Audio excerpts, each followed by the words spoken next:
मुलायम सिंह यादव परिवार की वो बचाएगी।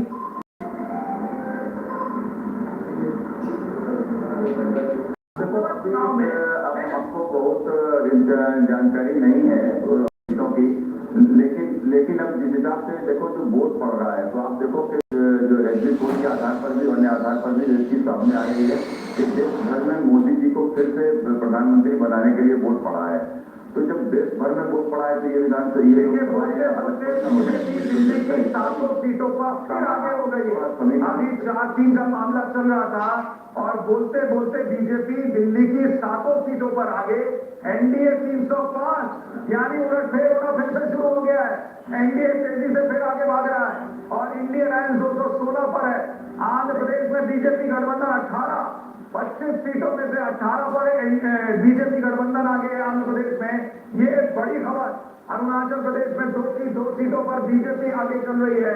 महाराष्ट्र में देखिए बोलते बोलते बीजेपी गठबंधन 28 पर आगे हो गई है और कांग्रेस गठबंधन की सीटें घट गई है। राजगढ़ से दिग्विजय सिंह 9,000 वोट से आगे चल रहा है। गोवा में बीजेपी 2 सीट पर आगे चल रही है।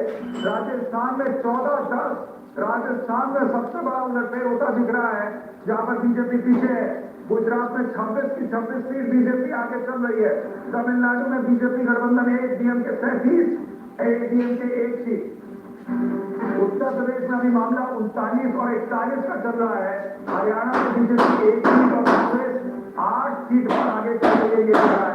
हिमाचल में बीजेपी 4 की 4 सीट पर आगे चल रही है और बिहार में बीजेपी गठबंधन 29 सीटों पर आगे और आरजेडी गठबंधन 9 सीट पर आगे चल रहा है। नकुलनाथ 14,000 वोट से पीछे चल रहे हैं। छिंदवाड़ा से नकुलनाथ जो कि कमलनाथ के बेटे हैं वो लगातार पीछे चल रहे हैं। ऐसे में मध्य प्रदेश में बीजेपी तो अभी 24 पर दिख रही है और कांग्रेस गठबंधन 5 पर। ये आंकड़ा अभी और बदलेगा। अगर कमलनाथ के बेटे हार जाएंगे तो समझिए बीजेपी फिर मध्य प्रदेश में क्लीन स्वीप कर लेगी। ये तस्वीर हो सकती है। अब देश की आवाज कहिए जो आप कह रहे हैं। देखिए मैं ये कह रहा हूं कि चाहे रघु सिंह आगे हो या पीछे हो, अयोध्या जाने वाला हर व्यक्ति को पता था कि वहां की भारतीय जनता पार्टी की जिला इकाई, अयोध्या की नगर इकाई नहीं चाहती थी कि उनको टिकट मिले।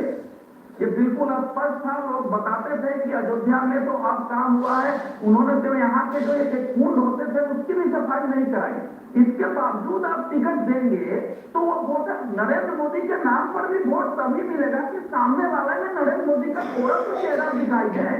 अगर आप ऐसे कैंडिडेट देंगे जिसको बाहर से लाके उतारेंगे, अब बहुत तेजी से बदल रहे हैं, जितना तेजी से नंबर नहीं बदला है और थोड़ा धीरे रखिए, थोड़ा धीमा गति रखिए।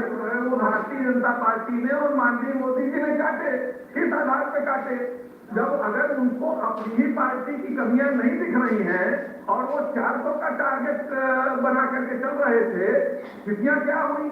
आप कहीं पेनिट्रेट कर पाने की स्थिति में नहीं थे और जहां थे वहां मैक्सिमम पे थे और वहां से आपको नीचे आना ही था। लेकिन आप ये एक्सक्यूजन जो अवधेश भाई जो दे रहे हैं वो हजम नहीं होते। ठीक है, रुचिका अग्रवाल जी हमारे साथ में बीजेपी की प्रवक्ता है।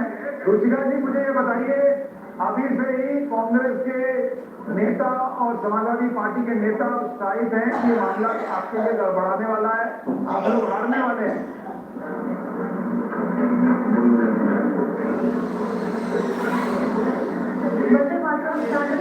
राम राम। देखिए इन लोगों के उत्साहित होना या फिर थोड़ी देर बाद ईवीएम में रोना बहुत नॉर्मल है। अभी उत्साहित हो रहे हैं, सुबह थोड़ी देर पहले रो रहे थे और फिर उसके बाद ईवीएम को ब्रेक करने वाला टाइम इनका शुरू होने वाला है। तो इन लोगों की इस तरह से चीजें बदलती रहेंगी। बट हमें पता है 10 साल का जो माननीय प्रधानमंत्री जी का कार्यकाल रहा है और एनडीए सरकार में मोदी जी के नेतृत्व में जिस तरह का काम हम लोगों ने किया है, चाहे वो कोई भी स्कीम हो, पॉलिसीज हो, बिना भेदभाव के, बिना तुष्टीकरण के, बिना जातिवाद के, बिना